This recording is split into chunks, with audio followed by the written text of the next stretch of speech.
All right, let's just jump right in. We're going to talk about something that so many English learners struggle with, actually getting fluent. But what if this secret wasn't about spending hours and hours studying? What if it was about tiny, almost effortless actions you could do every single day? Well, that's exactly what we're breaking down.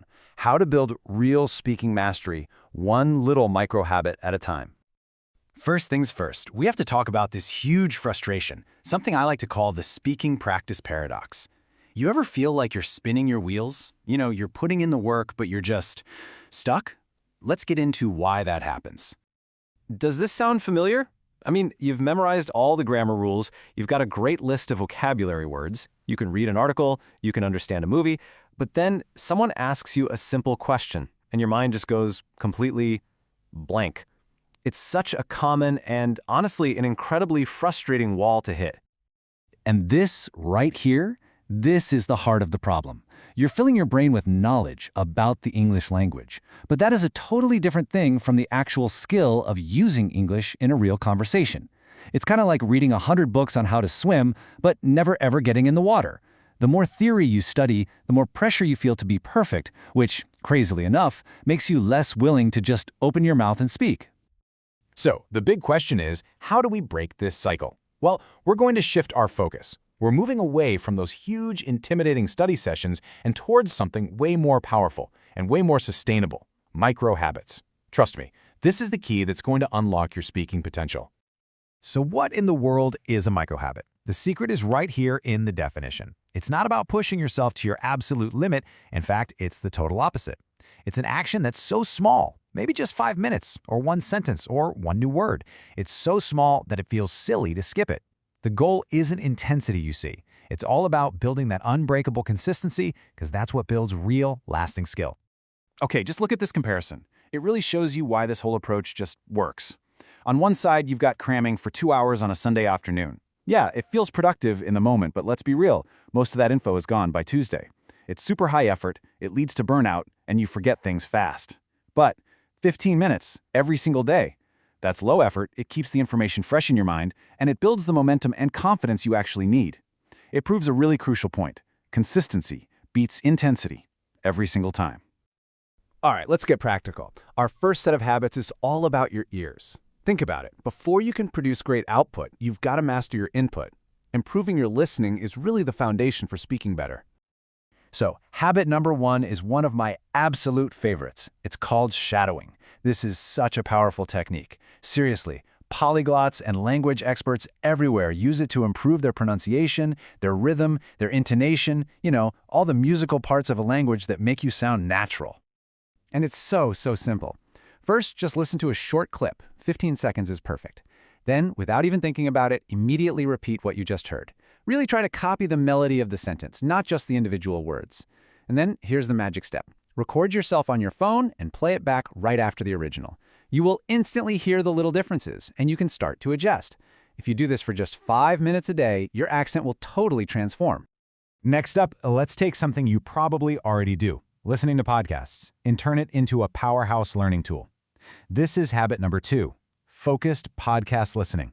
We're talking about going from just passive hearing to active, engaged learning. So here's the micro habit. Don't try to understand an entire 30-minute episode. No way. Just isolate one single minute. Listen to it a couple of times. Your mission is to go on a hunt for just one new thing, a new word, a cool idiom, whatever. Once you find it, you capture it. Write it down in a notebook, look it up, see how it's used in a sentence. Think about it. One new phrase a day is over 300 new phrases in a year. Okay, let's switch gears and move to the other side of the equation. We've been training our ears, now it's time to train our voice. This section is all about activating your output, turning all that knowledge that's stored in your head into actual spoken words. In the past, finding someone to practice speaking with was probably the biggest challenge. Well, not anymore. Habit number 3 is to get yourself an AI speaking partner. I'm talking about tools like ChatGPT, Gemini. There are tons of apps that can have full, spoken conversations with you. And what's the single greatest advantage of this? This, right here. Your AI partner is available 24/7. It never gets tired, it will never ever judge your accent, and you can talk about whatever you want, whenever you want. Seriously, just 5 minutes of conversation a day with zero pressure is an absolute game changer for building your fluency and your confidence. Now, our last habit might seem like it's a writing exercise, but it's secretly a really powerful speaking tool. It's the one-sentence journal. This little habit builds a bridge between thinking in English and speaking in English. I mean, look how simple this is. Before you go to bed, just write one sentence about your day. Something like, "Today I had a delicious coffee," or "My meeting at work was pretty interesting." Then, and this is the crucial part, say that sentence out loud.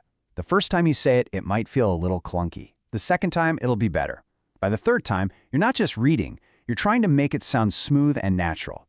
You're literally practicing how to create spontaneous, relevant English sentences from scratch.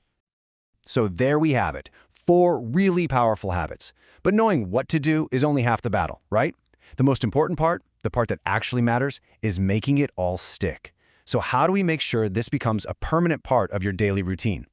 So here it is, your toolkit recap. You've got shadowing, focused listening, your AI speaking partner, and that one-sentence journal. 4 awesome tools. But listen, none of them work without that final point on the list, which is the golden rule for all of this. Start ridiculously small, and then just don't break the chain. I absolutely love this quote because it just perfectly captures the whole idea. Stop looking at fluency as some giant, terrifying mountain way off in the distance. Instead, see it as a simple path right in front of you. And all you have to do today is lay down one small stone, and tomorrow you lay down another one. So that leaves us with one final really important question. Don't try to do all 4 of these habits at once. Just pick one. Whichever one seems easiest or maybe the most fun. What is the one tiny stone you are going to lay down on your path to fluency tomorrow?